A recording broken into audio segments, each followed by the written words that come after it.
Question 1. If your vehicle is leaking a hazardous material, what action should you avoid taking? A. Trying to stop the leak using available tools. B. Moving the vehicle slowly to prevent further leakage. C. Requesting assistance from nearby motorists. D. Any more than safety requires. The correct answer is D. Any more than safety requires. If a hazardous material is leaking from your vehicle, you should not move the vehicle more than necessary to ensure safety. This prevents further dispersion of the material and minimizes potential risks to both you and others on the road. Question 2. For which item is loading into closed cargo spaces allowed only if packaged in fire water-resistant materials and covered with a fire water-resistant tarp? A. Flammable liquids. B. Radioactive materials. C. Explosives. D. Oxidizers. The correct answer is A. Flammable liquids.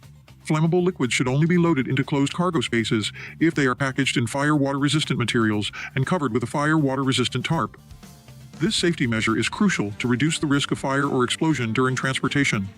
Flammable liquids can ignite easily, and in the event of a fire, the fire water-resistant packaging and tarp help to contain and prevent the spread of flames and potentially hazardous liquids. Question 3. When refueling a vehicle displaying hazardous materials placards, where should a person be positioned? A. At the nozzle controlling the fuel flow. B. At a distance observing the operation. C. At the pump's payment terminal. D. Inside the vehicle's cabin. The correct answer is A. At the nozzle controlling the fuel flow. During the refueling process of a placarded vehicle, it's crucial to have someone present at the nozzle controlling the fuel flow. This person can promptly stop the fueling process in case of an emergency, ensuring the safety of both the vehicle and its hazardous materials cargo. Question 4. On the hazardous materials table, what column shows the hazard warning labels shippers must put on packages of hazardous materials? A. Column 6, B. Column 1, C. Column 4, D. Column 5.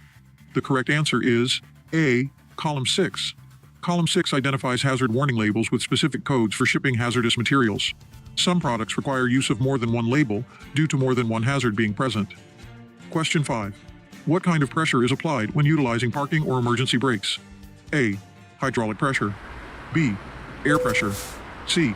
Friction pressure. D. Spring pressure. The correct answer is D. Spring pressure.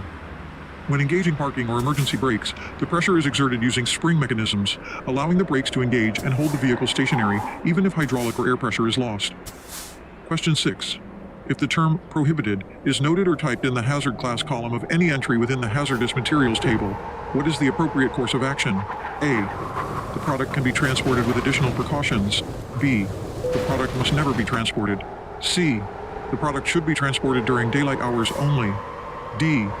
The product can be transported with proper ventilation. The correct answer is B. The product must never be transported. If the term prohibited is present in the hazard class column of an entry in the hazardous materials table, it signifies that the product must never be transported due to its high level of danger or risks associated with it. Question 7.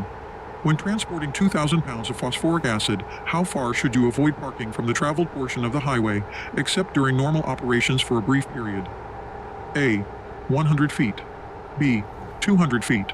C. 300 feet. D. 500 feet. The correct answer is C. 300 feet. When hauling 2,000 pounds of phosphoric acid, you must not park your vehicle within 300 feet of the traveled portion of the highway, except when it is necessary for normal operations during a brief period. This safety requirement is essential to prevent any potential hazards or accidents on the road, as phosphoric acid is a hazardous material that can pose risks to public safety if not handled properly. Question 8.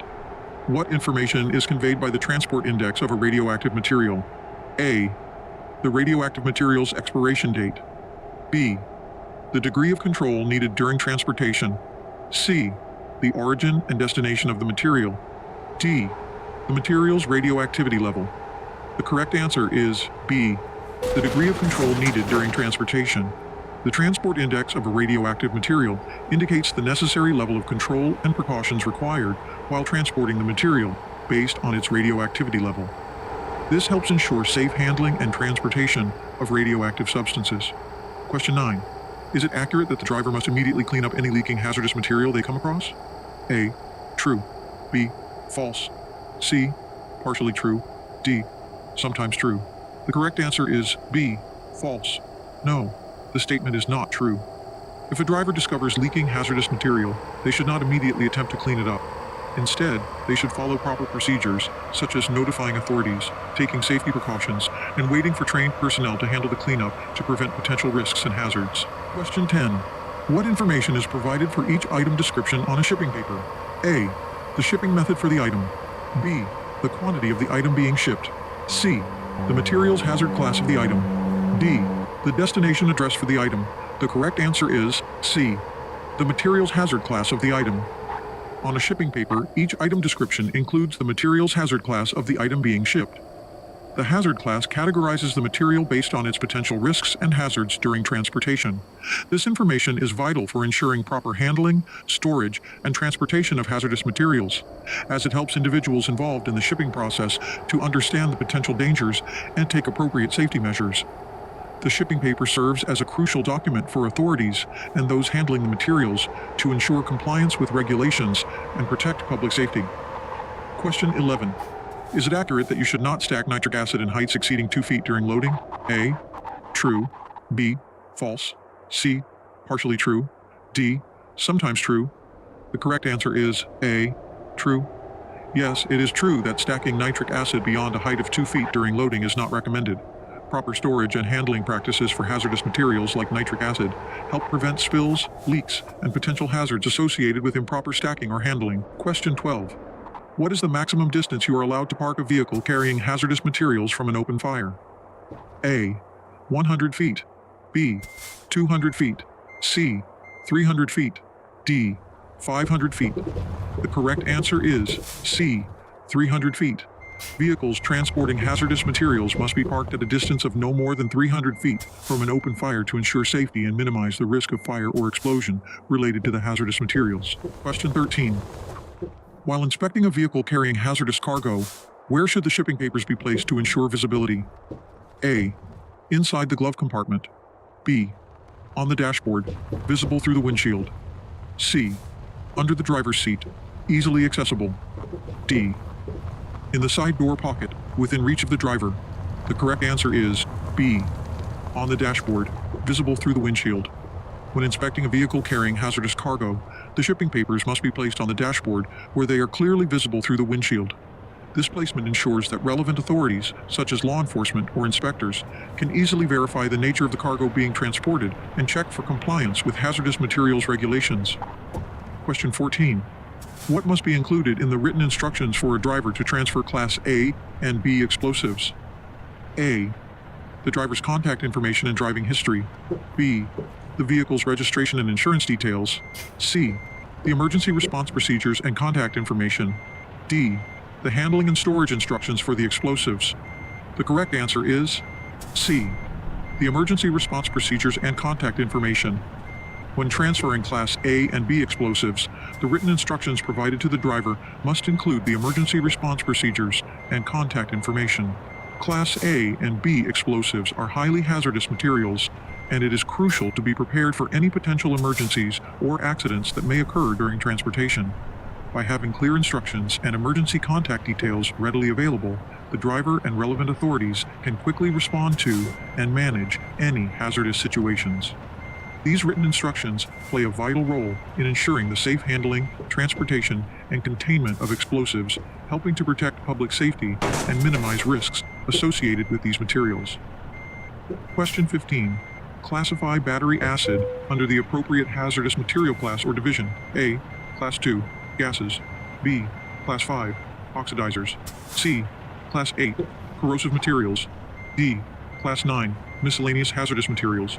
The correct answer is C. Class 8. Corrosive materials. Battery acid is classified under Class 8. Corrosive materials. It is a highly corrosive substance that can cause severe damage to skin, eyes, and other materials upon contact.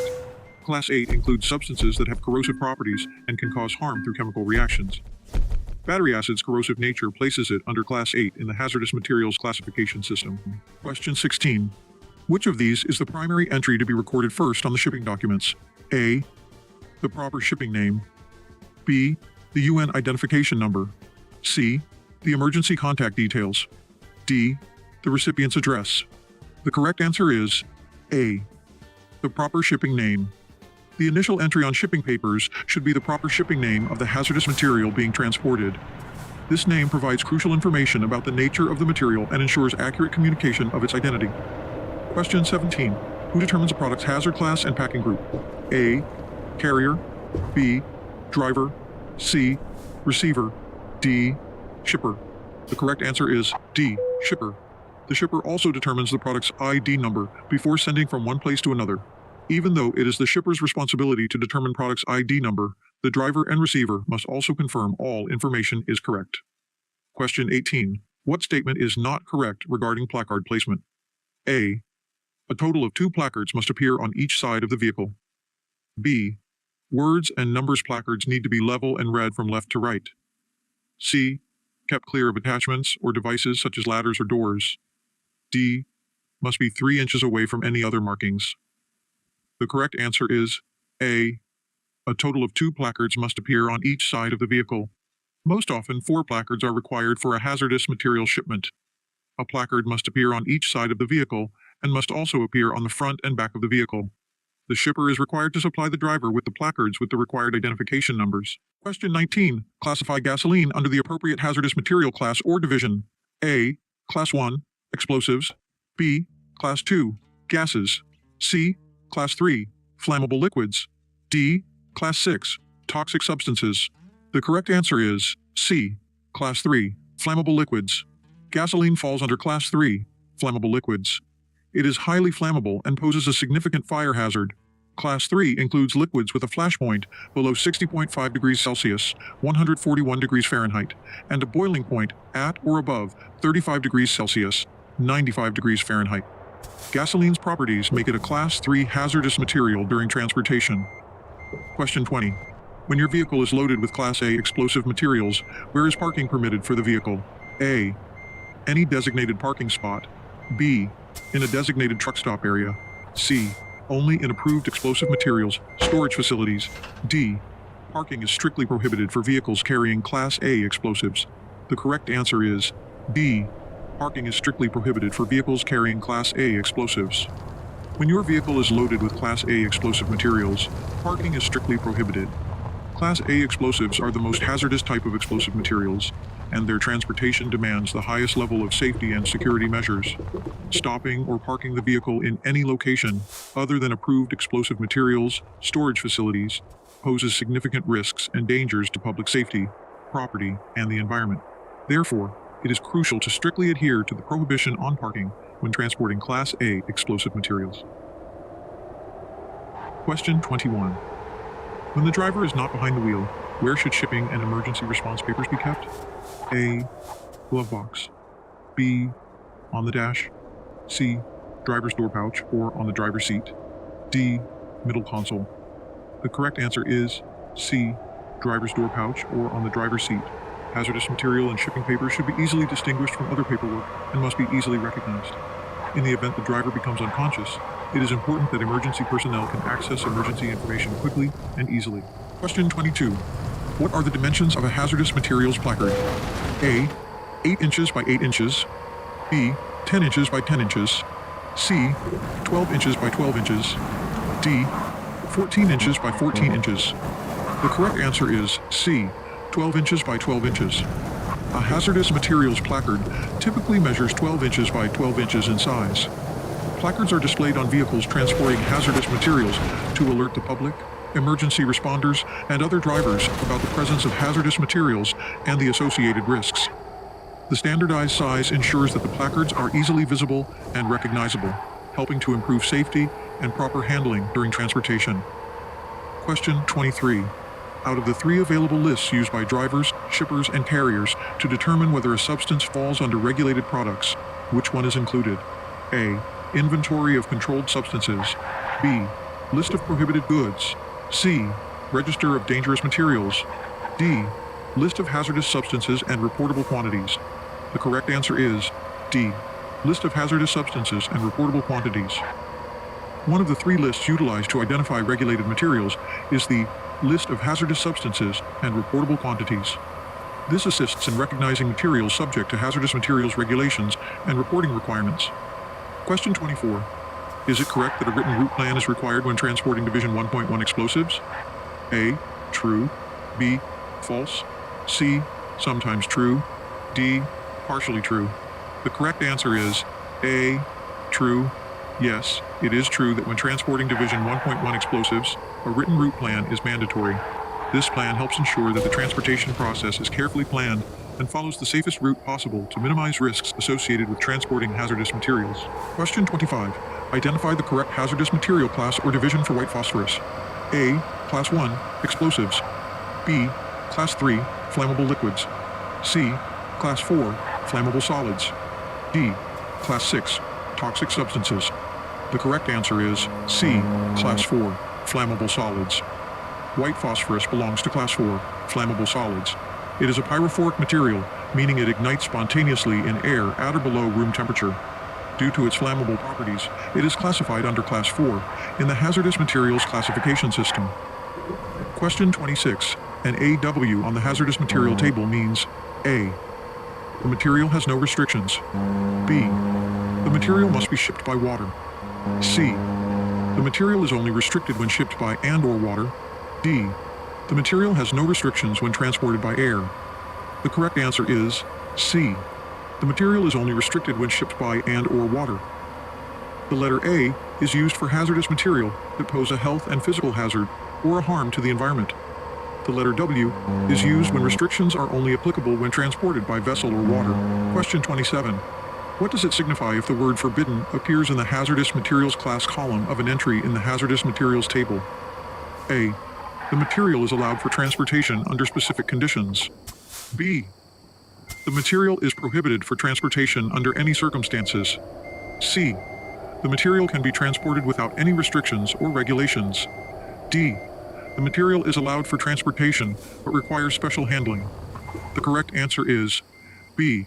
The material is prohibited for transportation under any circumstances. If the word forbidden appears in the hazardous materials class column of an entry in the hazardous materials table, it means that the material is strictly prohibited for transportation under any circumstances. This indicates that the material is considered too hazardous or dangerous to be transported safely, and it is not allowed to be shipped by any means of transport. Question 28. What is the appropriate approach for handling railroad crossings if your vehicle is placarded? A. Slow down and proceed with caution without stopping. B. Come to a complete stop and wait for the railroad signal to turn green. C. Speed up to clear the railroad crossing quickly. D. Always change lanes before crossing the railroad tracks. The correct answer is A. Slow down and proceed with caution without stopping.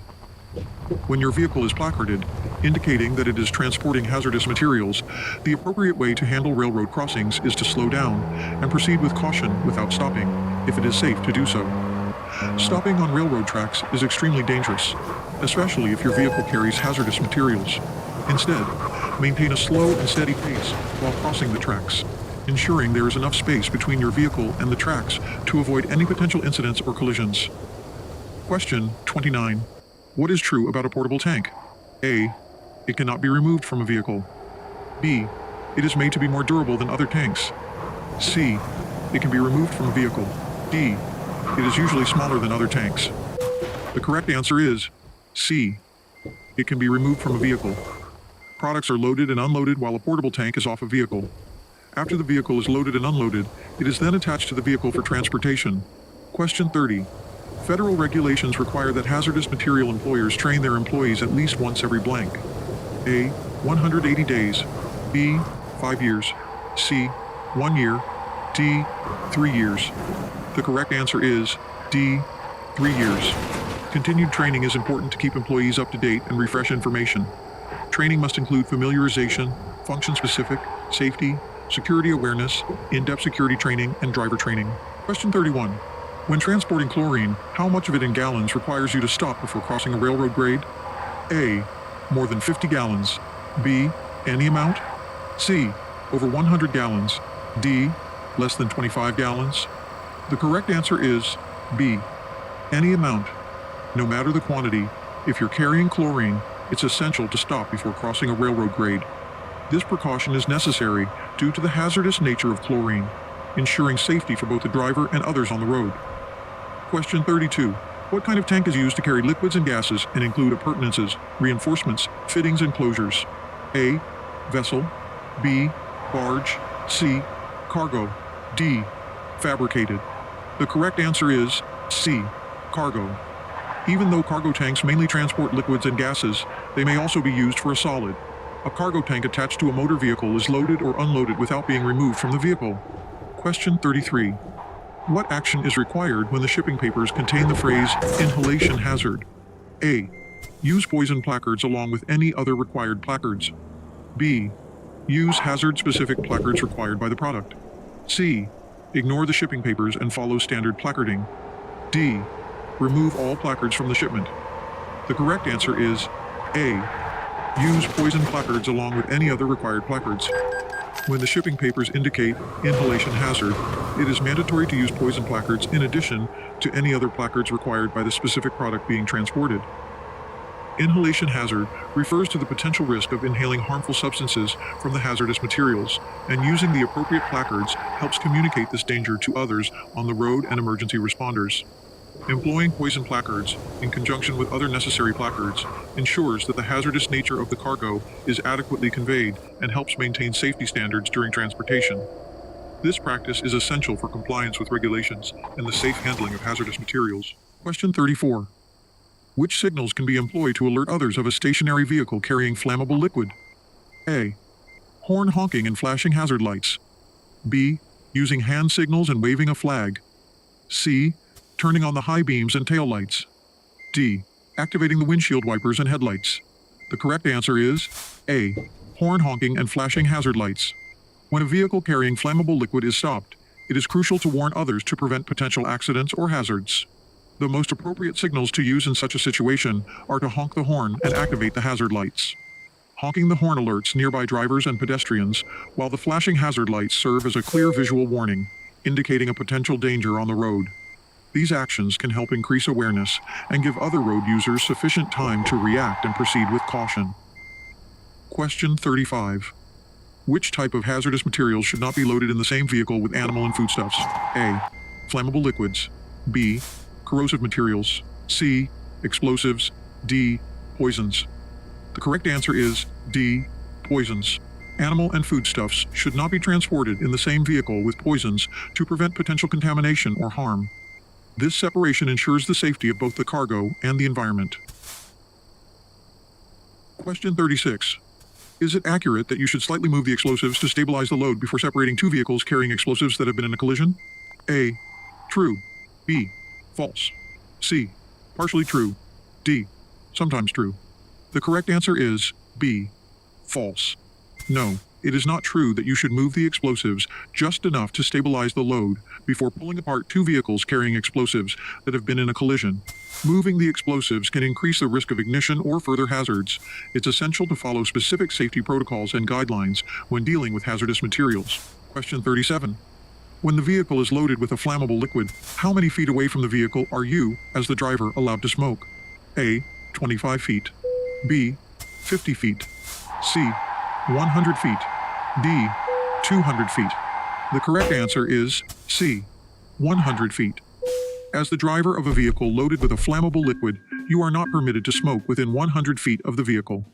This safety regulation is in place to minimize the risk of ignition or accidental fires, as flammable liquids can pose a significant hazard if exposed to an open flame or heat source like a cigarette. Question 38. The blank placard is a white triangle with a fish and an X through the fish. A. Toxic. B. Corrosive. C. Poison. D. Marine pollutant. The correct answer is D. Marine pollutant. Placards that are white triangles with X through the fish are used for any bulk package that is a pollutant of marine life. Question 39. Is it accurate that you should halt and inspect your tires at intervals of every 2 hours or 100 miles? A. True. B. False. C. Sometimes true. D. Partially true. The correct answer is A. True. Yes, it is true that for the safe transportation of hazardous materials, you should stop and check your tires every 2 hours or 100 miles to ensure their proper condition and mitigate the risk of potential issues while on the road. 40. What is not a professional driver's responsibility at the scene of an accident? A. Communicate with any media at the scene to ensure correct information is reported. B. Limit the spread of material only if safe to do so. C. Provide emergency responders with the shipping papers and emergency response information. D. Keep people away from the scene. The correct answer is A. Communicate with any media at the scene to ensure correct information is reported. In the event of an accident, the first step is to isolate and evacuate people away from hazardous material. The driver should limit the spread of the material as long as it is safe to do so. The driver should make sure that emergency responders are provided information needed in the shipping pacers and emergency response information. The driver should not speak with the media and instead focus on keeping the scene safe. Question 41. Identification numbers used to identify hazardous materials have how many digits? A. 4, B. 3, C. 5, D. 2. The correct answer is A. 4. Hazardous material. 4-digit identification numbers identify dangerous goods and hazardous substances. Identification numbers should never be abbreviated on shipping papers. Question 42. When transporting compressed gas, cylinders must blank. A. Be held upright or braced, laying flat down. B. In racks attached to the vehicle. C. In boxes that keep them from turning over. D. All the above. The correct answer is D. All the above. Platforms or cradles keep cylinders secure and in an upright position. Never drag or pull the cylinder horizontally. Cryogenic liquid is also included in the safety guidelines for transporting compressed gas. Question 43. How many sides of a vehicle placarded for hazardous material must display placards? A. 2, B. 4, C. 3, D. 5. The correct answer is B. 4. A vehicle carrying hazardous materials that require placards must have these placards displayed on all 4 sides of the vehicle. This ensures proper identification and communication of the hazardous nature of the cargo from all angles. Question 44. Is it accurate that the labels found on packages containing hazardous materials are diamond-shaped? A. True. B. False. C. Partially true. D. Sometimes true. The correct answer is A. True. Yes, the labels used to indicate hazardous materials on packages are typically diamond-shaped. These diamond-shaped labels contain information about the type of hazard the material poses, helping to communicate the potential risks associated with the contents of the package. Question 45. While conducting an en route inspection, what action should you take if you find an overheated tire? A. Continue driving but at a reduced speed. B. Sprinkle water on the tire to cool it down. C. Immediately stop and replace the tire. D. Remove the tire and place it far away from the vehicle. The correct answer is D. Remove the tire and place it far away from the vehicle. When you encounter an overheated tire during an en route inspection, the best course of action is to remove the tire from the vicinity of the vehicle. Placing it far away helps prevent any potential fire hazards and allows the tire to cool down safely. Question 46. What is required when dealing with packages of explosives? A. Wear a high-visibility vest for visibility. B. Have a fire extinguisher nearby at all times. C. Use proper handling and safety measures. D. Notify the nearest shipping office immediately. The correct answer is C. Use proper handling and safety measures. When handling packages of explosives, it is essential to follow proper handling and safety measures. Explosives are extremely dangerous materials that require careful attention to prevent accidents and ensure the safety of everyone involved. Using proper handling techniques includes following specific protocols for loading, unloading, and securing the packages, as well as taking necessary precautions to avoid impacts, shocks, or temperature fluctuations that could lead to detonation. Adhering to safety measures, such as using specialized equipment, wearing appropriate personal protective equipment, PPE, and maintaining a safe distance from other hazardous materials significantly reduces the risk of accidents and ensures the safe transportation and handling of explosives. Question 47. Where can regulated products be found listed? A. In the hazardous materials table only. B. In the regulated products table only. C.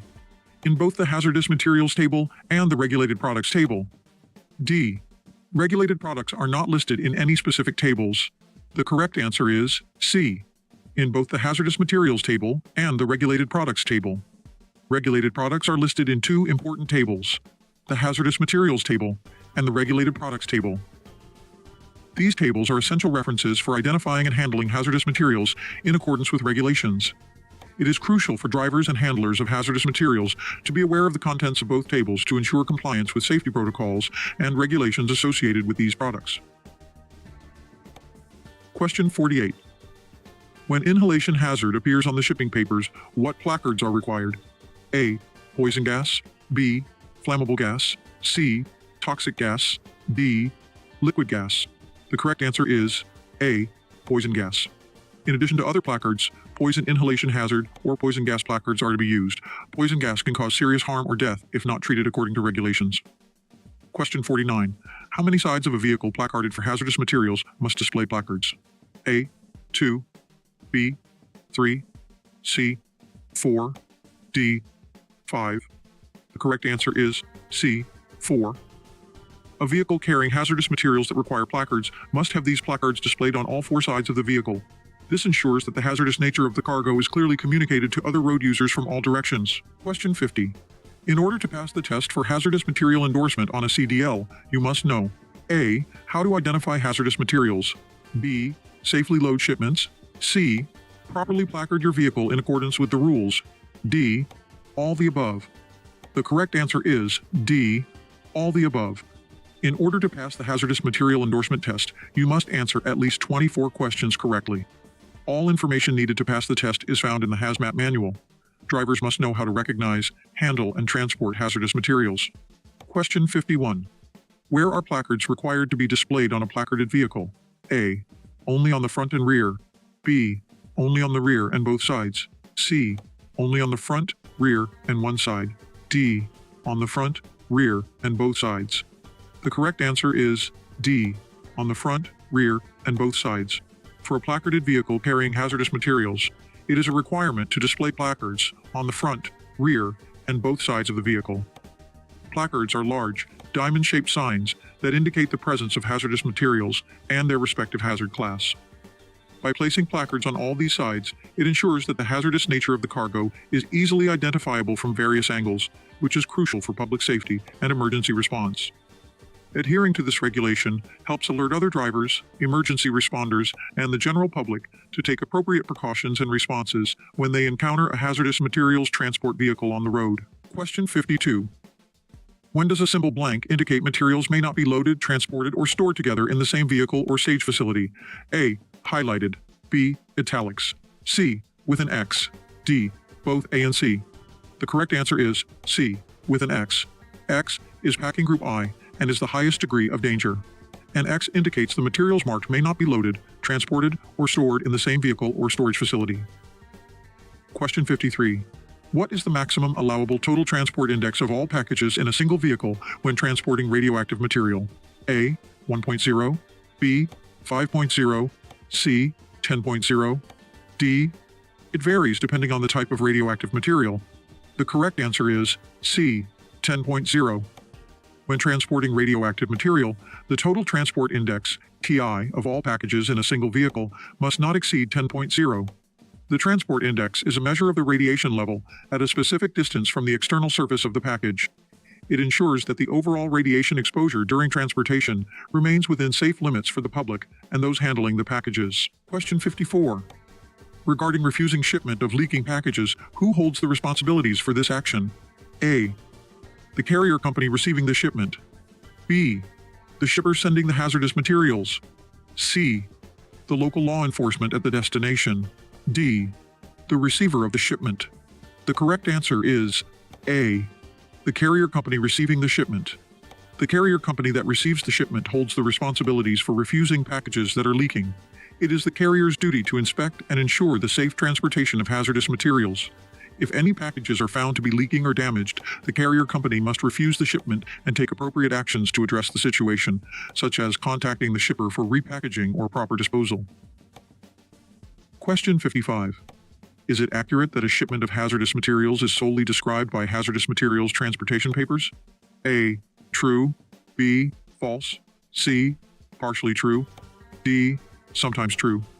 The correct answer is B. False. No. A shipment of hazardous materials is not exclusively described by hazardous materials transportation papers. While these papers provide essential information about the shipment, the proper labeling, placarding, and packaging of the materials also contribute to accurately describing and identifying the hazardous nature of the contents during transportation. Question 56. What is the maximum permissible total transport index for all packages in a single vehicle? A. 10. B. 25. C. 50. D. 75. The correct answer is C, 50. The highest allowable total transport index for all packages within a single vehicle is 50. This index accounts for the combined radioactivity of the transported materials and helps ensure safe handling and transportation. Question 57. What does it indicate when an entry on a shipping paper is bold, highlighted, or printed in another color? A. The item is non-hazardous and safe for transportation. B. Special handling instructions are required for the item. C. The item is exempt from shipping regulations. D. The entry is for administrative purposes only and has no significance. The correct answer is B. Special handling instructions are required for the item. When an entry on a shipping paper is bold, highlighted, or printed in another color, it signifies that special handling instructions are required for the item being transported. These visual cues draw attention to the specific entry, indicating that the material may have unique characteristics, hazards, or handling requirements that need to be strictly followed during transportation. Question 58. If a vehicle transporting explosives collides with an object, when is it safe to move the object away? A. After notifying the authorities. B. As soon as possible to clear the road. C. The explosives have been removed and placed at least 200 feet away. D. Once the vehicle is repaired. The correct answer is C. The explosives have been removed and placed at least 200 feet away. After a collision involving a vehicle carrying explosives, you must refrain from moving the struck object until the explosives have been removed and relocated at a safe distance of at least 200 feet. This measure helps minimize the risk of ignition or further danger. Question 59. What is the primary action to take during a hazardous materials emergency? A. Document the incident. B. Warn others of the danger. C. Evacuate the area immediately. D. Contact local news agencies. The correct answer is B. Warn others of the danger. During a hazardous materials emergency, the most crucial step is to warn others of the danger. This is essential for ensuring the safety of individuals in the vicinity. Alerting people to potential hazards enables them to take necessary precautions, helping to prevent exposure to hazardous materials and reducing the risk of harm. Question 60. When your vehicle contains explosives, oxidizers, or flammables, what is the minimum distance within which smoking is prohibited? A. 25 feet. B. 50 feet. C. 100 feet. D. 200 feet. The correct answer is B. 50 feet. When your vehicle is transporting explosives, oxidizers, or flammable materials, it is crucial to maintain safety measures to prevent potential accidents or fires. No one should smoke within a minimum distance of 50 feet from the vehicle. This restriction helps reduce the risk of ignition and keeps any potential sources of flames at a safe distance from the hazardous materials. Question 1. If a liquid poison is spilling from your vehicle, how should you safely channel the liquid if possible? A. Away from streams or sewers. B. Into a nearby storm drain. C. Towards a grassy area. D. Towards the nearest drainage system. The correct answer is A. Away from streams or sewers. In the event of a liquid poison spill, if it can be done safely, you should direct the spilled liquid away from streams or sewers to prevent contamination of water sources and potential environmental hazards. Question 2. The hazardous materials regulations have two main objectives: ensuring safe drivers and equipment and communicating the risk. What is the third objective? A. Minimizing the transportation cost of hazardous materials. B. Providing financial incentives for companies handling hazardous materials. C. Establishing guidelines for emergency response plans. D. Simplifying paperwork requirements for hazardous material shipments. The correct answer is C. Establishing guidelines for emergency response plans. The third intent of the hazardous materials regulations is to establish guidelines for emergency response plans. These regulations aim to ensure that appropriate measures are in place to handle and respond to hazardous materials incidents effectively. Emergency response plans provide a structured approach to dealing with accidents, spills, or other emergencies involving hazardous materials during transportation. Question 3. Is it accurate that the transport index indicates which hazardous materials in the load being transported require placards? A. True. B. False. C. Partially true. D. Sometimes true. The correct answer is B. False. No, the transport index does not determine which hazardous materials in the load require placards. The transport index is a value that indicates the degree of control needed during the transportation of radioactive materials. It does not directly relate to placarding requirements for hazardous materials. Question 4. What action should you take upon realizing a tire leak while transporting hazardous materials? A. Continue driving cautiously and monitor the leak. B. Speed up to reach your destination sooner. C. Stop immediately and replace the tire. D. Stop at the nearest safe place and fix it. The correct answer is D.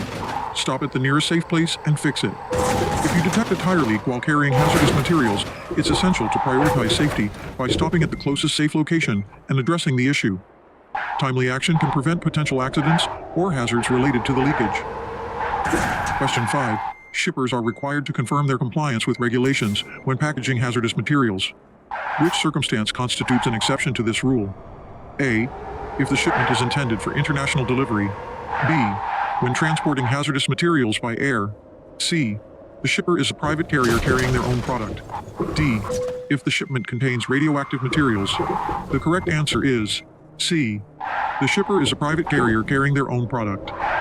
The exception to the rule of certifying compliance with packaging regulations occurs when the shipper is a private carrier transporting their own product. In this case, they are not required to provide the certification. Question 6. Which of the following actions should you avoid when transporting Division 1.1 or 1.2 explosives? A. Use a single vehicle with proper placarding. B. Store them alongside flammable materials. C. Transport them in a combination vehicle without placarding. D. Keep them separate from placarded tanks. The correct answer is C. Transport them in a combination vehicle without placarding. When transporting Division 1.1 or 1.2 explosives, it is essential to placard the vehicle properly to indicate the presence of hazardous materials. Transporting them in a combination vehicle without placarding would violate safety regulations and fail to inform others about the hazardous materials being transported. Question 7. What is a mandatory requirement when transporting chlorine in cargo tanks? A. A fire extinguisher on board. B. A hazardous materials endorsement on your driver's license. C. An emergency response guidebook in the cabin. D. A written route plan approved by the carrier. The correct answer is C. An emergency response guidebook in the cabin. When transporting chlorine in cargo tanks, it is a mandatory requirement to have an emergency response guidebook, ERG, in the cabin of the vehicle. The ERG provides essential information for drivers and first responders in the event of an emergency or incident involving the hazardous material being transported. It contains guidance on identifying the material, response procedures, and safety precautions to be taken. Question 8. An example of a Class 6 hazardous material is blank. A. Propane. B.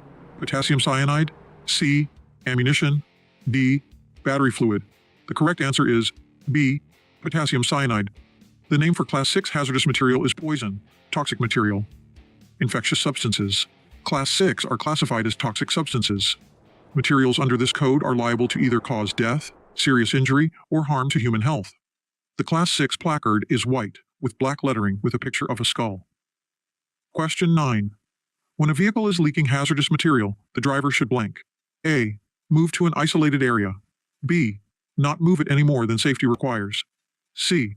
Move it to a flat surface. D. Move 200 feet away from any buildings.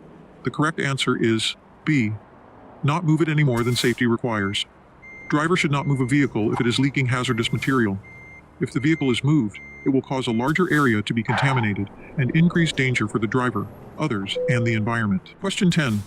When a truck carrying explosives has an incident with another vehicle, the driver should blank. A. Place the explosive at least 200 feet away from the vehicle and occupied buildings. B. Use a fire extinguisher. C. Wait for emergency personnel. D. Cover explosives with tarp. The correct answer is A. Place the explosive at least 200 feet away from the vehicle and occupied buildings. Protection criteria is provided to minimize serious injury, loss of life, and damage of property. Placing explosives at least 200 feet away limits exposures and minimizes risks. Question 11. Who is responsible to know what permits are needed to haul a shipment of hazardous material? A. Carrier. B. The driver. C. The shipper. D. The receiver. The correct answer is B. The driver. States and counties may require drivers to obtain permits and follow certain routes when transporting hazardous material. It is the driver's responsibility to know the safest route to follow for the transport and what permits are needed. Question 12. What must the shipping paper for hazardous material include? A. A description of each hazardous product. B. Page numbers. C. A shipper's certification. D. All the above. The correct answer is D. All the above. If the shipping paper has more than one page, the total number of pages must be listed on the first page. The shipper certificate must be signed by the shipper, stating the shipment was prepared according to the rules. Shipping papers must also list an emergency response telephone number. Question 13. What does it mean when RQ is listed on shipping papers? A. Rejected quality. B. Required quality. C. Reportable quality. D. Refined quality. The correct answer is C. Reportable quality. In summary, when RQ is listed on shipping papers, it typically means that the quality of the shipment must be reported to relevant authorities or regulatory agencies, as per specific regulations or guidelines. Question 14. All except one are the responsibility of a driver transporting hazardous material. A. Make sure the shipper has identified, marked, and labeled the hazardous material properly. B. Placards his vehicle when loading if required. C. Certify on the shipping papers that the shipment has been prepared according to the rules. D. Check for leaking packages. The correct answer is C. Certify on the shipping papers that the shipment has been prepared according to the rules. The shipper is responsible to certify that the shipment is in accordance with the HMR. The certification must be signed by a principal officer, partner, or employee of the shipper. Even though the shipper is responsible to certify shipping papers, the driver must confirm paperwork and packages are ready for delivery. Question 15. What should a transporter do if a leaking package is discovered? A. Put the package in another sealed package and add a new label. B. Notify the shipper to patch the leak so it is safe to ship. C. Keep it separate from other packages. D. Refuse to transport the package. The correct answer is D. Refuse to transport the package. Leaking packages can put the driver and others in danger. If a driver discovers leaking hazardous material after it has been loaded, the driver must do one of the following: repair the damaged material and transport it to the nearest place for safe disposal. Place the damaged package in a salvage drum and transport to its destination, or return to the shipper. Store the damaged package until the final disposition can be made. Question 16. Is it permissible for you, as a driver, to transport hazardous materials without having a hazardous materials endorsement on your CDL, commercial driver's license? A. Yes, you can transport hazardous materials without an endorsement. B. No, you must have a hazardous materials endorsement on your CDL to transport hazardous materials. C. Yes, but only if the hazardous materials are in small quantities. D. No, but you can transport hazardous materials if you have a regular driver's license. The correct answer is B. No, you must have a hazardous materials endorsement on your CDL to transport hazardous materials. To transport hazardous materials legally, you must possess a hazardous materials endorsement on your commercial driver's license, CDL. This endorsement indicates that you have undergone specialized training and have been certified to handle and transport hazardous materials safely. Operating a vehicle carrying hazardous materials without the required endorsement is a violation of regulations and can result in penalties and legal consequences. Question 17. What class number hazardous material is helium? A. 2, B. 5, C. 1, D. 7. The correct answer is A. 2. Helium is a Class 2 hazardous material. Some hazards of high-level exposure to helium are headache, dizziness, and lightheadedness to suffocation from lack of oxygen. Some other examples of Class 2 hazardous materials are propane and compressed fluorine. Question 18. What is the required placarding for a vehicle carrying 500 pounds each of explosive A and B according to federal law? A. Explosive placard only. B. Explosive placard and Class 1 placard. C. Class 1 placard only. D. No placarding required. The correct answer is B. Explosive placard and Class 1 placard. According to federal law, a vehicle carrying 500 pounds each of explosive A and B must be placarded with both an explosive placard and a Class 1 placard. The Class 1 placard indicates the primary hazard class of explosives, while the explosive placard provides more specific information about the type of explosives being transported. Placarding is essential for communicating the presence of hazardous materials to other drivers, emergency responders, and the general public, ensuring they are aware of the potential risks and can take necessary precautions. By complying with the placarding requirements, the vehicle operator helps maintain safety standards and regulatory compliance during the transportation of hazardous materials. Question 19. Forbidden materials listed on the materials table blank. A. Pose too great a risk for some modes of transportation. B. Require 8 placards. C. Require special handling. D. Must be transported by ground. The correct answer is A. Pose too great a risk for some modes of transportation. A shipper is responsible to classify forbidden materials, and carriers should know when to look for when accepting the shipment for transportation. Forbidden materials could result in a catastrophic hazmat incident. Question 20. What is a requirement for transporting Class A and B explosives concerning the floor liner of the vehicle? A. A rubber floor liner not less than 1/8 of an inch thick. B. A plastic floor liner not less than 1/16 of an inch thick. C. A wooden floor liner not less than 1/16 of an inch thick. D. A steel floor liner not less than 1/16 of an inch thick. The correct answer is D. A steel floor liner not less than 1/16 of an inch thick. The transportation of Class A and B explosives necessitates a steel floor liner that is not less than 1/16 of an inch thick.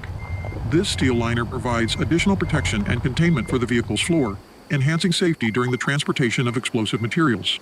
Steel is chosen for its strength and resistance to damage, ensuring that the vehicle's floor can withstand potential impacts and reduce the risk of accidents or incidents involving the explosives. Question 21. Where does the class of the hazardous material appear on a hazardous material placard? A. Top left corner. B. Bottom right corner. C. Center of the placard. D. Along the edges of the placard. The correct answer is C. Center of the placard. The class of the hazardous material appears in the center of the hazardous material placard. The placard is a diamond-shaped label used to identify the type of hazardous material being transported. In the center of the placard, a numerical code representing the class or division of the hazardous material is displayed. This code is vital for quickly identifying the type of hazard present and taking appropriate precautions. Question 22. Battery fluid is listed under what class of hazardous material? A. 1. B. 4. C. 8. D. 9. The correct answer is C. 8. Battery fluid is hazardous class 8 corrosives. The placard used for battery fluid is white and black, with a picture of corrosive fluid on hand and pipe, with the number code 2794. Battery fluid can cause eye damage, temporary loss of vision or blindness, skin irritation or burning. If inhaled, battery fluid can cause nose and throat irritation with coughing and shortness of breath. Question 23. Placards are blank-shaped. A. Triangle. B. Diamond. C. Circle. D. Square. The correct answer is B. Diamond. Placards are diamond-shaped and include information such as danger class number, danger symbol, and a colored background. Every package with hazardous material is required to have a placard. Question 24. What is the minimum distance you must maintain between your parked vehicle and an open flame? A. 25 feet. B. 50 feet. C. 75 feet. D. 100 feet. The correct answer is D. 100 feet. When parking your vehicle, it is essential to ensure a safe distance from any open flame. You must not park within 100 feet of an open flame. This safety measure helps prevent potential fire hazards and reduces the risk of accidents or explosions, especially when transporting hazardous materials or flammable cargo. Question 25. What type of extinguisher is required for placarded vehicles? A. 10BC. B. 5A. C. D. AC. The correct answer is A. 10BC. Fire extinguishers for placarded vehicles must be UL certified and able to be used for 10 square feet of Class B fires. Checking fire extinguishers is an important part of a pre-trip inspection so it can be ready in the event of an emergency. Fire extinguishers should be checked to make sure they are properly rated, filled to the green with an up-to-date inspection. Question 26. When should tires be checked for proper inflation? A. Beginning of each trip. B. The end of the trip. C. Every time the vehicle is parked. D. A and C. The correct answer is D. A and C. Using a tire pressure gauge is the only acceptable way to check for proper inflation. Tires that do not have the correct pressure can deteriorate and become a hazard. Tire tread should also be checked to prevent a blowout or leak. Question 27. What is a requirement when transporting chlorine in cargo tanks? A. An emergency kit for controlling leaks and fittings on the cover plate. B. An emergency escape ladder. C. A first aid kit. D. A portable restroom facility. The correct answer is A. An emergency kit for controlling leaks and fittings on the cover plate. When transporting chlorine in cargo tanks, it is necessary to have an emergency kit for controlling leaks and fittings on the cover plate. This kit is essential for promptly addressing leaks and preventing the release of hazardous materials, contributing to the overall safety of the transportation process. Question 28. All except one are ways shippers warn drivers and others about material hazards. A. Hazard warning labels on packages. B. Emergency response information and placards. C. Proper shipping papers. D. Caution warning labels. The correct answer is D. Caution warning labels. Hazard warning labels and placards are used to identify the material being transported and their potential hazards. Placards are used to warn others and put on the outside of a vehicle and on bulk packages. Emergency response information must include the immediate hazard and other risks, and what immediate precautions to take in the event of an accident. Drivers must make sure emergency response information is easily accessible in the event of an accident. 29. What guidebook is used by emergency personnel as a reference on how to protect themselves and others from hazardous materials? A. Class Hazards Guidebook. B. DMV First Responders Guidebook. C. Emergency Response Guidebook. D. Hazardous Material Guidebook. The correct answer is C. Emergency Response Guidebook. The Emergency Response Guidebook is indexed by proper shipping name and hazardous materials identified number. It is vital that proper shipping name, ID number and label, and placards are correct. Question 30. What is the required validity period for a driver's certificate of radioactive materials training? A. 1 year. B. 2 years. C. 3 years. D. 5 years. The correct answer is C. 3 years. A driver's certificate of radioactive materials training must be valid for a period of 3 years.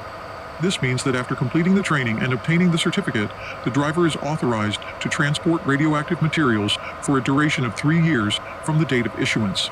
Once the certificate reaches its expiration date, the driver must undergo a retraining session and obtain a new valid certificate to continue transporting radioactive materials legally. Question 31. Which of the following shipping paper descriptions is correct? A. All the shipping paper descriptions are accurate. B. None of the shipping paper descriptions are accurate. C. Only one of the shipping paper descriptions is accurate. D. Multiple shipping paper descriptions are accurate. The correct answer is C. Only one of the shipping paper descriptions is accurate. Among the provided shipping paper descriptions, only one of them is correct. The other descriptions may contain errors or inaccuracies. This question emphasizes the need for careful attention and accuracy when preparing shipping papers for hazardous materials, as any incorrect information could lead to safety risks and regulatory violations. Question 32. When stopping at a railroad crossing, how close to the nearest rail should a driver stop? A.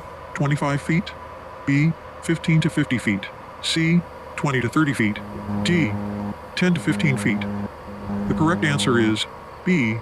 15 to 50 feet. Drivers should stop at railroads if their vehicle is placarded, carrying chlorine, or has cargo tanks.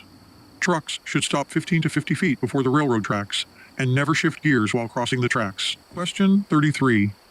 What should you do if you discover a hazardous material leak or spill while transporting it on the highway? A. Immediately stop the vehicle, park it in a safe location, and notify authorities. B. Attempt to clean up the spill yourself. C.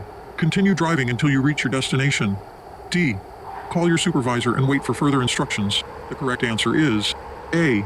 Immediately stop the vehicle, park it in a safe location, and notify authorities. If you discover a hazardous material leak or spill while transporting it on the highway, immediately stop your vehicle in a safe location and notify authorities.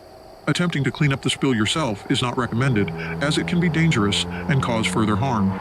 Continuing to drive could also put you and others on the road at risk. Contacting your supervisor is important but not your first priority in this situation. Question 34. What information is essential to determine the placard to use on your vehicle? A. The vehicle's color and size. B. The weight of the hazardous material being transported. C. The name of the shipping company. D. The hazardous materials identification number and class. The correct answer is D. The hazardous materials identification number and class. To determine the appropriate placard to use on your vehicle, you must know the hazardous materials identification number and class. Placards are used to identify the type of hazardous material being transported and to alert others to the potential hazards associated with the cargo. The identification number and class are critical pieces of information needed to correctly identify the specific hazardous material and ensure compliance with hazardous materials regulations during transportation. Question 35. What does the presence of a W in the initial column of the hazardous materials table signify?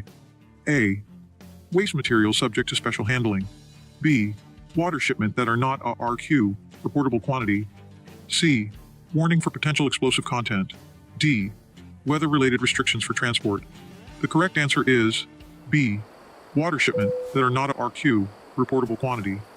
And W, in the first column of the hazardous materials table, indicates that the entry pertains to water shipments that are not considered a reportable quantity RQ, which determines the minimum quantity of a hazardous substance that triggers specific regulatory requirements.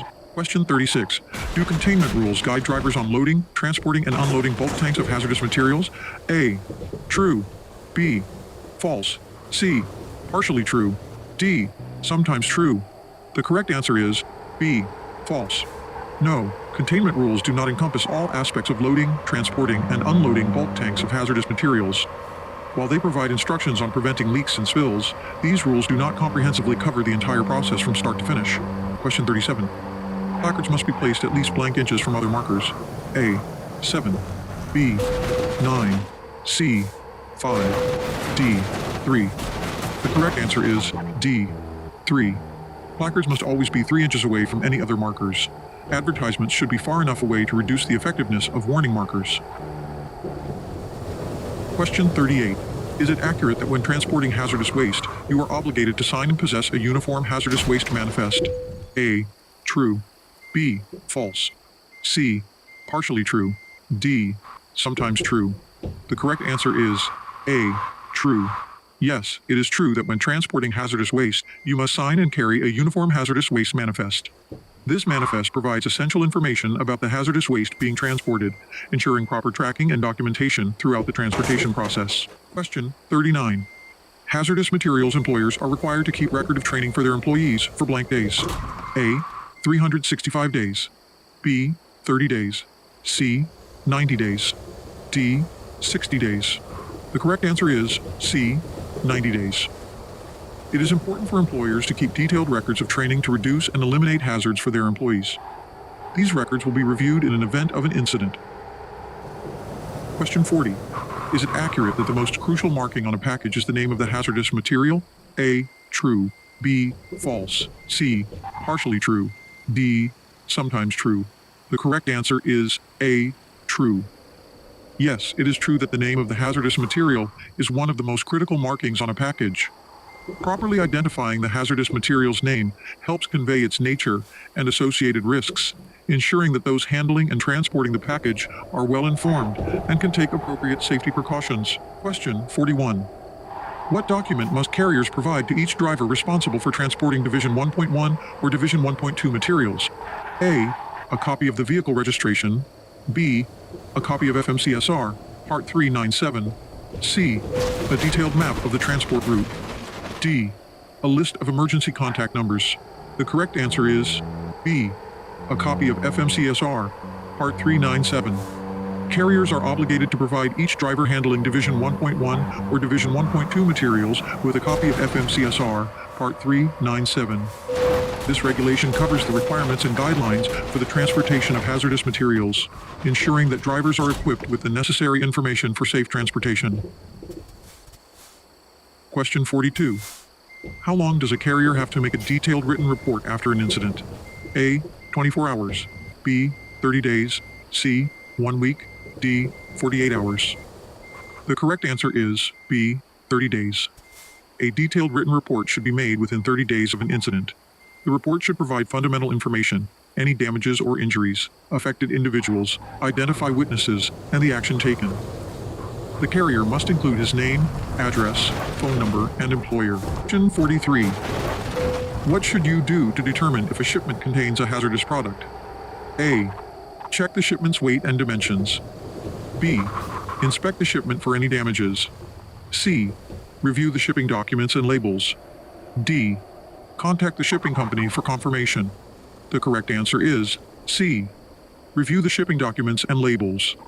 To identify whether a shipment includes a hazardous product, you should review the shipping documents and labels.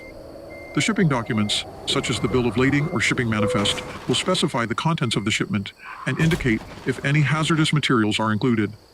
Additionally, Labels and placards on the packaging will provide clear visual cues regarding the presence of hazardous substances. Familiarizing yourself with the information on shipping documents and labels is essential for ensuring proper handling, storage, and transportation of hazardous materials. By following this procedure, you can take appropriate safety precautions and adhere to regulatory requirements related to the transportation of hazardous products. Question 44.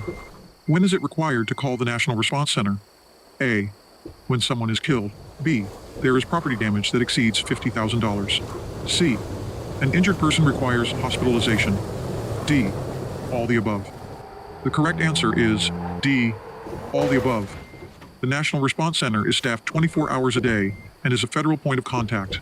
All oil, chemical, biological, radiological discharges that exceed $50,000 in damages are required to be reported to the National Response Center.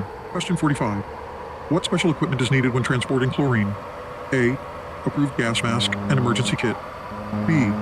A placard that displays the UN number for chlorine. C. Rubber boots. D. Chemical burn kit. The correct answer is A. Approved gas mask and emergency kit. Exposure to low levels of chlorine can cause irritation to eyes, nose, and throat. Higher level exposure can be dangerous and cause changes in breathing rate, coughing, and damage to the lungs. The gas mask and emergency kits can help protect from exposure and should be located in the vehicle and easily accessible. Question 46. Who is responsible for checking shipping papers for accuracy? A. Driver. B. Carrier. C. Shipper. D. All the above. The correct answer is D. All the above. It is important for everyone involved in the transportation of hazardous materials to be alert and conscientious to always check paperwork and materials for inconsistencies and hazards. Do not assume someone else took care of an order accurately and always be vigilant. Question 47. Is it accurate that a driver transporting chlorine in cargo tanks is required to have an approved gas mask in the vehicle? A. True. B. False. C. Partially true. D. Sometimes true. The correct answer is A. True. Yes, it is true that a driver transporting chlorine in cargo tanks is obligated to have an approved gas mask in the vehicle. This safety measure helps the driver protect themselves in case of a hazardous material leak or release during transportation. Question 48. Where should you store your shipping papers containing information about hazardous materials? A. In the glove compartment. B. Under the driver's seat. C. In a pouch under the passenger seat. D. On the dashboard. The correct answer is C. In a pouch under the passenger seat. Shipping papers containing details about hazardous materials must be kept in a pouch specifically designed for this purpose, and it should be placed under the passenger seat. This practice ensures that the important documents are easily accessible to the driver and can be quickly presented to authorities or emergency responders if needed. Storing the papers securely in a designated pouch helps maintain organization and prevents them from getting lost or damaged during transit. Keeping the shipping papers in a pouch under the passenger seat is a safe and compliant way to have them readily available when transporting hazardous materials. Question 49. What is an example of a Class 1 hazardous material? A. Propane. B. Gasoline. C. Ammunition. D. Uranium. The correct answer is C. Ammunition. Ammunition is a Class 1 explosive. Class 1 hazardous materials are explosives, devices, or chemicals that are designed to explode or combust. They are highly regulated due to the risks of damage and loss of life. Question 50. How often should you conduct inspections on your dual tires while transporting hazardous materials? A. Every 2 hours or 100 miles. B. Whenever you stop for meals. C. Every 3 hours or 150 miles. D. Once a day during daylight hours. The correct answer is A. Every 2 hours or 100 miles. When transporting hazardous materials, it is essential to regularly inspect your dual tires to ensure their integrity and safety. The recommended interval is every 2 hours or 100 miles as per regulations to prevent potential tire-related issues during transit. Question 51. Is it true that a driver must have received specialized training within the past 2 years before transporting flammable cryogenic liquids? A. True. B. False. C. Sometimes true. D. Partially true. The correct answer is A. True. Yes, it is true that before transporting flammable cryogenic liquids, a driver must have undergone special training within the last 2 years. This training ensures that the driver is equipped with the necessary knowledge and skills to handle and transport such hazardous materials safely. Question 52. During the fueling process of a placarded vehicle, what is the required action that must always be observed? A. Standing inside the vehicle cabin. B. Holding the placards in hand. C. Monitoring the fuel gauge continuously. D. Attending the fueling nozzle at all times. The correct answer is D. Attending the fueling nozzle at all times. When fueling a placarded vehicle, it is essential that someone is always attending the fueling nozzle. This safety measure helps prevent spills, overflows, and ensures prompt action in case of emergencies during the fueling process. It is necessary to stay alert and ready to stop the fuel flow immediately if any issues arise. Question 53. Is it correct that Class 6 poisons must be transported in containers with interconnectors? A. True. B. False. C. Partially true. D. Sometimes true. The correct answer is B. False. No, it is not true that Class 6 poisons must be transported in containers with interconnectors. Interconnectors are typically required for transporting bulk liquids, but the specific requirements for transporting Class 6 poisons may vary based on hazardous materials regulations and the specific characteristics of the substance being transported. Question 54. Is it correct that the shipper is the party responsible for reporting an accident involving hazardous materials to the appropriate government agency? A. True. B. False. C. Partially true. D. Sometimes true. The correct answer is B. False. No, it is not the shipper's responsibility to report accidents involving hazardous materials. The duty of reporting such accidents falls on the carrier or operator of the vehicle transporting the hazardous materials, and they must promptly communicate the incident to the appropriate government agency as required by hazardous materials regulations. Question 55. The proper description of hazardous materials does not include blank. A. ID number. B. The name of the hazardous materials in italics. C. Hazard division or class. D. All the above. The correct answer is B. The name of the hazardous materials in italics. The basic description of hazardous materials include the identification number, the correct shipping name, the hazard class, and the packing group. This information is stated in the shipping paper in the correct order required. Question 56. Is it correct that you are required to stop 50 to 100 feet before the nearest rail of a railroad crossing when driving a placarded vehicle? A. True. B. False. C. Partially true. D. Sometimes true. The correct answer is B. False. No, it is not accurate that you must stop 50 to 100 feet before the nearest rail of a railroad crossing when driving a placarded vehicle. Placarded vehicles are required to stop a greater distance away from the railroad crossing, usually within 15 to 50 feet, to ensure safe clearance and prevent potential accidents involving hazardous materials. Question 57. Not following federal regulations related to hazardous materials can result in A. A warning. B. Loss of time. C. Fines. D. Fines and imprisonment. The correct answer is D. Fines and imprisonment. Following federal regulations help protect people and the environment. A driver could face up to 2 years of jail or a $50,000 fine for illegally transporting hazardous material. Question 58. What is true about stopped vehicle signals while transporting hazardous materials? A. Never use flares. B. Reflective triangles can be used. C. Red electric lights can be used. D. All the above. The correct answer is D. All the above. Flares can be dangerous around hazardous materials, especially flammable gas, flammable liquids, and explosives. Reflective triangles or red electric lights should be placed as follows. 1 signal 100 feet. In front of the vehicle, 1 signal 10 feet. Behind the vehicle, and 1 signal 100 feet behind the vehicle in the case of a breakdown. Question 59. Which of the options below provides the accurate sequence for describing a hazardous material on shipping papers? A. Hydrogen bromide, non-flammable gas, UN1048. B. UN1048. Hydrogen bromide, non-flammable gas. C.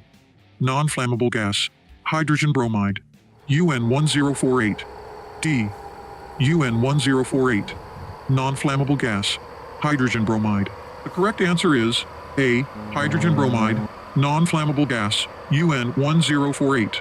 The correct sequence for describing a hazardous material on shipping papers is proper shipping name, e.g., hydrogen bromide, hazard class or division, e.g., non-flammable gas, and UN identification number, e.g., UN1048. Question 60. On the shipping papers, which information should be listed first for a hazardous product?